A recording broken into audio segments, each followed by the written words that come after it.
तकी मीर लिखते हैं, गुल को होता सबा करार आकाश, रहती एकाद दिन बहार आकाश।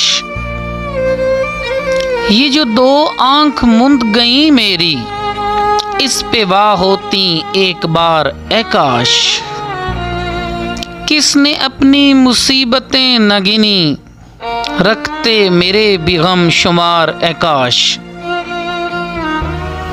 जान आखिर तो जाने वाली थी, इस पे की होती मैं निसार आकाश। इसमें राहे सुखन निकलती थी, शेर होता तेरा शियार आकाश।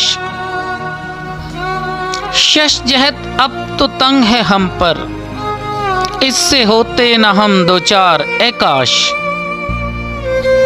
गुल को होता सबा करार आकाश, रहती एकाद दिन बहार आकाश, रहती एकाद दिन बहार आकाश।